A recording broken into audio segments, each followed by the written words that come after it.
오늘 성경 말씀은 빌립보서 4장 6절에서 7절입니다. 우리가 사는 세상은 점점 복잡해지는 것 같습니다.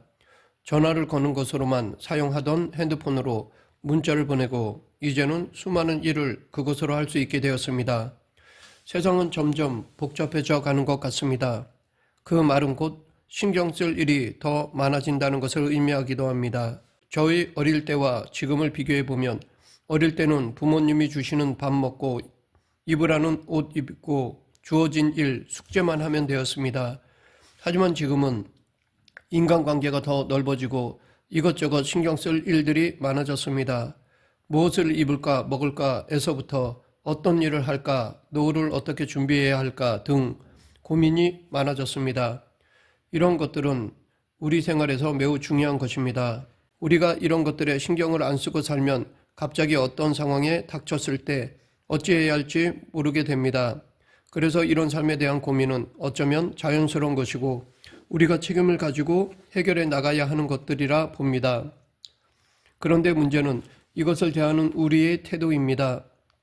어떠한 일에 관심을 가지고 주의하는 것은 생산적인 결과를 낳습니다. 그러나 걱정하고 염려하며 근심하고 두려워하는 것은 그 문제에 대한 해결은 고사하고 상황을 더욱 악화시킬 뿐입니다. 그 상황에 지배를 받게 되는 것입니다. 그리스도인에게 있어서 염려, 걱정, 근심이라는 것은 신앙을 흔드는 이유가 됩니다. 오늘 본문은 주 안에서 굳게 서는 방법 중에 하나로 볼 수 있습니다. 우리가 주 안에서 굳게 서기 위해서 야고보 사도는 2절에서 주 안에서 같은 마음을 품으라 라고 하였고 4절에서는 주 안에서 항상 기뻐하라 라고 하였습니다. 그리고 5절에서는 관용을 나타내라 라고 하였습니다. 그리고 오늘 본문에서는 염려하지 말고 아뢰라 라고 말하고 있습니다. 우리에게는 벗어야 할 것과 입어야 할 것이 있고 버려야 할 것과 취해야 할 것이 있습니다. 벗어야 할 것, 버려야 할 것은 염려이고 입어야 할 것, 취해야 할 것은 기도입니다. 그렇게 할 때 평강을 주시겠다는 약속의 말씀입니다. 이 시간 이 말씀의 의미를 살펴보고 지금 우리들에게 필요한 교훈을 알아보겠습니다. 먼저 우리가 벗을 것, 즉 염려입니다. 야고보 사도는 6절에서 아무것도 염려하지 말라고 하였습니다. 즉 염려를 멈추라고 하였습니다. 이 염려라는 단어는 2장 20절 이는 뜻을 같이하여 너희 사정을 진실히 생각할 자가 이밖에 내게 없음이라 라는 구절에서도 사용되었습니다. 우리말 성경에는 번역이 같지 않지만 여기 진실히 생각하다 라는 말이 오늘 본문 말씀의 염려와 원어가 같습니다. 즉 염려는 깊이 생각하고 관심을 갖는 것이라는 것입니다. 또한 고린도후서 11장 26절에서도 이 염려라는 말이 나옵니다. 이 외의 일은 고사하고 아직도 날마다 내 속에 눌리는 일이 있으니 곧 모든 교회를 위하여 염려하는 것이라.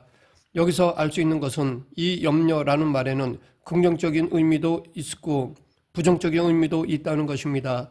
그러하기에 이 염려를 해석하는 데 있어서 우리는 상황에 따라 적절히 판단해야 합니다.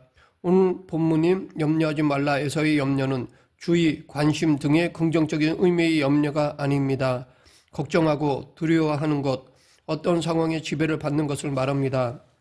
성도에게 있어서 관심을 가지고 주의 깊게 해결해야 할 일은 있지만 염려하고 두려워할 것은 아무것도 없습니다. 그 이유는 5절 끝부분에서 밝히고 있는데 주께서 가까우심이라 때문입니다. 즉 하나님이 우리 가까이에서 일하고 계시기 때문입니다. 그래서 베드로 사도도 너희 염려를 다 주께 맡기라 이는 그가 너희를 돌보심이라 라고 하였던 것입니다. 그러면 염려의 문제가 무엇일까요? 첫째로 생산성의 문제입니다. 염려한다고 해도 아무 소용이 없다는 것입니다. 예수님은 마태복음 6장 27절에서 너희 중에 누가 염려함으로 그 키를 한 자라도 더할 수 있겠느냐라고 말씀하셨습니다. 키가 작아서 걱정인 학생들이 있는데 키라는 것이 염려한다고 해서 더 잘할 수 있는 것이 아닙니다. 다른 성경 사본에는 키라는 단어가 목숨이라고 되어 있습니다. 이 목숨은 전적으로 하나님께 달려있기 때문에 더욱 그러합니다. 인간으로서 어떻게 할 수 없는 그것을 가지고 염려한다고 해서 달라지지 않는다는 것입니다. 그러하기에 염려는 헛된 데 에너지를 쏟고 있는 것입니다. 두 번째는 믿음의 문제입니다. 예수님은 마태복음 6장 30절에서 오늘 있다가 내일 아궁이에 던지우는 들풀도 하나님이 이렇게 입히시거든 하물며 너일까 보냐 믿음이 적은 자들아 라고 말씀하셨습니다. 하나님은 온 세상의 창조자이시고 여전히 이 세상을 붙들고 계시는 분이십니다. 오늘 있다가 버려지는 들풀은 내가 걸어가며 밟았는지 않았는지도 모르는 하찮은 것입니다. 그러나 그런 하찮은 것도 솔로몬의 영광으로 입은 것보다 더 영광스럽게 입히시는 하나님이십니다. 그런 것들도 돌보고 계시고 붙들고 계신다는 것입니다. 그런데 하물며 당신의 형상으로 지으신 너희를 하나님이 붙들지 않겠느냐고 하신 것입니다.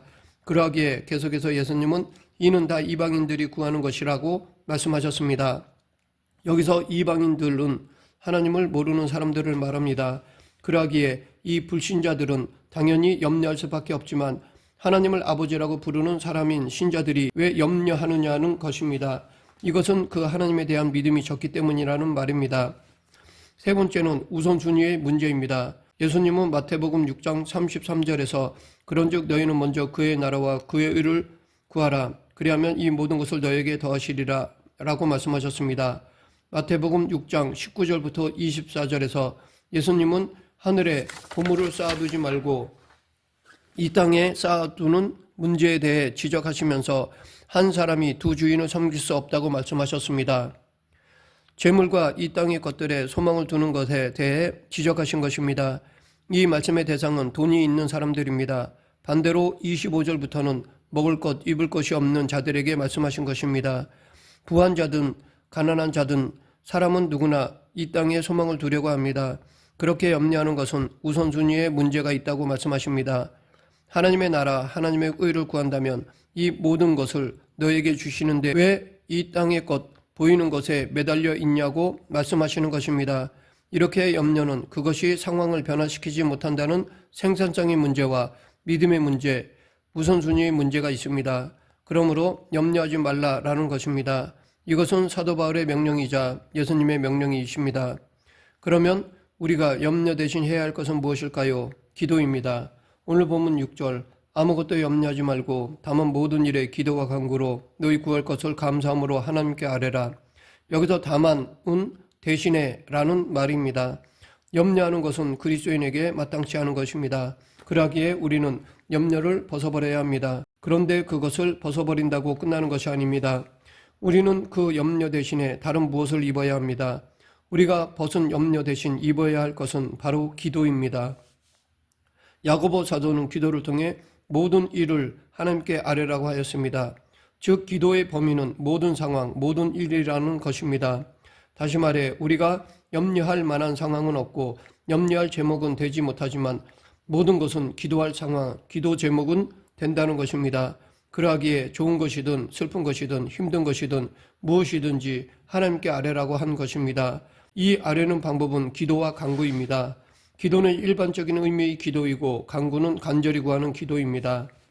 엘리야가 바알 선지자와 겨루는 장면을 생각해 보면 바알 선지자들은 자신이 믿는 신을 부르기 위해 춤을 추며 뛰놀다가 자신의 몸을 상하게 하기까지 하였습니다. 그렇게 하면 신이 들을 것이라고 생각했던 것입니다. 그러나 엘리야는 기도만 했습니다. 우리는 우리의 필요를 하나님께 아뢰기 위해 우리 몸을 상하게 할 필요가 없습니다. 순례의 길을 갈 필요도 없습니다. 고행을 할 필요도 없습니다. 정화수를 떠놓고 경건한 마음으로 무엇을 해야 하는 것도 아니고 최면 상태에 들어가 신접할 필요가 없습니다. 그 어떤 종교적인 의식, 노력이 필요하지 않습니다. 하나님께 아뢰는 방법은 기도입니다. 또한 구할 것을 감사함으로 하나님께 아뢰라고 하였습니다. 우리의 기도의 자세는 의심이나 회의가 아닌 감사입니다. 이것은 응답해 주실 것에 대한 감사도 되지만 보다 포괄적인 의미로 생각할 필요가 있습니다. 이미 해주신 것과 앞으로 주실 것에 대한 하나님의 약속을 기억하며 기도하는 것입니다. 걱정스럽고 두려운 상황이지만 하나님이 이 상황을 허락하셨다라는 신뢰의 태도로 구하라는 것입니다. 이것은 곧 사도 바울의 말들과 일맥상통합니다. 고린도전서 10장 3절 사람이 감당할 시험 밖에는 너에게 당할 것이 없나니 오직 하나님은 미쁘사 너희가 감당치 못할 시험 당함을 허락하지 아니하시고 시험 당할 즈음에 또한 피할 길을 내사 너희로 능히 감당하게 하시느니라. 내가 지금 처한 상황이 감당하기 힘들다 할지라도 하나님께서 감당할 수 있다고 생각하셔서 주신 것입니다. 로마서 8장 28절 우리가 알거니와 하나님을 사랑하는 자 곧 그 뜻대로 부르심을 입은 자에게는 모든 것이 합력하여 선을 이루느니라. 내가 볼 때 이것은 악인 것 같이 느껴지고 자신에게 도움이 되지 않는 것 같다고 생각되더라도 하나님은 모든 것을 합력하여 선을 이루시는 분이십니다. 이것을 안다면 어려움 중에서도 하나님께 감사할 수 있습니다. 이렇게 염려 대신 기도를 하면 우리에게 염려할 것이 구할 것이 되는 것입니다. 염려 제목에서 기도 제목이 되는 것입니다. 그 아래는 대상은 하나님입니다. 이 대상의 차이는 엄청납니다. 하나님을 모르는 사람도 기도와 간구로 이방신에게 구할 수 있습니다. 문제는 그들의 기도의 대상이 잘못되었으므로 기도 자체가 의미가 없어진다는 사실입니다. 하나님만이 신이시기 때문에 우리가 기도할 수 있고 우리의 기도를 들으실 수 있습니다. 하나님만이 우리에게 감사할 수 있게 하심으로 우리는 감사함으로 구할 수 있습니다. 하나님께 아뢰라는 것은 명령입니다. 이것은 드러내라, 알게 하라 라는 것입니다. 하나님은 마치 우리의 기도 내용을 모르시는 것처럼 하나님께 우리의 기도를 드러내라는 것입니다. 물론 전지하신 하나님은 우리에게 어떤 필요가 있는지, 우리가 어떤 일로 힘든지 모르시지 않습니다. 그런데 그 하나님께서 자신이 알도록 그것을 아뢰라는 것입니다. 이것은 하나님에 대한 신뢰의 문제입니다. 아이들은 부모에게 와서 끊임없이 무엇을 해달라고 요구합니다. 부모가 해줄 수 있다고 믿기 때문입니다. 나의 요구를 들어주시고 받아줄 수 있는 능력이 있다고 생각하기 때문입니다. 이처럼 하나님께 필요를 아뢰는 것은 하나님을 신뢰하고 의뢰하는 것입니다. 하나님이 모든 것을 할 수 있다는 것을 우리는 기도로 고백하는 것입니다. 아이가 요청했을 때 부모는 아이의 요구를 들어줄 수도 있고 안 된다고 할 수도 있습니다. 또는 아이가 그 문제를 어떻게 해결할 수 있는지 가르쳐 줄 수도 있습니다. 하나님께서 우리의 기도에 응답하시는 것도 이와 유사합니다. 때로는 해결해 주시기도 하고 우리가 그 상황을 헤쳐나갈 수 있게 도와주시기도 하며 때로는 필요한 것이 아니라고 하십니다. 그 어떤 것이든 하나님은 우리의 기도에 응답해 주십니다. 염려하는 것과 아뢰는 것의 결정적인 차이는 우리의 마음속에 무엇이 자리하고 있느냐 하는 것입니다. 마음속에 나 자신이나 다른 사람이 있다면 우리는 염려할 수밖에 없습니다. 그러나 마음에 전능하신 하나님이 계시다면 우리는 염려하지 않고 감사함으로 하나님께 아뢰일 수 있습니다. 그러면 우리가 하나님께 염려 대신 기도하면 하나님이 우리를 어떻게 해 주실까요? 평강을 주십니다. 오늘 본문 7절 그리하면 모든 지각에 뛰어난 하나님의 평강이 그리스도 예수 안에서 너희 마음과 생각을 지키시리라. 지각에 뛰어난 하나님의 평강은 우리의 이해를 뛰어넘는 것입니다. 이 글을 쓸 당시 사도 바울이 감옥에 갇힌 것은 너무 힘들고 두려운 상황이었습니다. 그러나 그는 감옥 안에서 찬양하고 기도하며 평강을 누릴 수 있었습니다. 이렇게 하나님의 평강은 우리의 상식으로 이해할 수 없는 우리의 이해를 뛰어넘는 것입니다. 스데반은 순교할 때 마음속에 분노와 원망이 없었습니다. 그는 자신을 돌로 치는 자들을 위해 기도할 수 있었습니다. 그의 마음속에 흔들리지 않는 평안함이 있었습니다. 이것은 우리의 이해와 지각을 뛰어넘는 것입니다. 하나님의 평강이 이와 같습니다. 그 평강은 그리스도 예수 안에 있는 것입니다. 그 평강이 우리의 마음과 생각을 지키신다는 것입니다. 우리는 살아가면서 내게 닥친 문제 앞에서 어떻게 해야 할지 모를 때 불안한 마음으로 내 의지와는 다르게 순간순간 나쁜 생각들이 스쳐 지나가고 그런 생각들로 사로잡힐 때가 있습니다. 그런데 우리가 염려 대신 기도하면 하나님께서 어쩔 줄 모르는 마음과 생각을 지키시겠다는 것입니다. 나의 이해를 뛰어넘는 평강을 주시겠다는 것입니다. 여기 지키신다라는 말은 아군을 적군의 공격으로부터 방어하는 것을 가리키는 군대 용어입니다. 우리의 염려를 내려놓고 기도할 때 하나님의 평강이 외부의 공격으로부터 우리를 지키고 보호하신다는 것입니다. 이것은 결국 여전히 나를 향한 공격이 있다는 것을 말해주기도 합니다. 내가 처한 상황이 달라지지 않을 수 있다는 것입니다. 기도하면 모든 상황이 좋아지리라 기대하지만 그렇지 않을 수도 있습니다. 그것은 하나님의 손에 달린 것입니다. 그러나 하나님은 그 공격으로부터 나를 보호해 주신다는 것입니다. 그런 어려운 상황 속에서 우리의 마음과 생각을 지켜주시겠다는 것입니다. 어쩌면 상황이 더 악화될 수도 있습니다.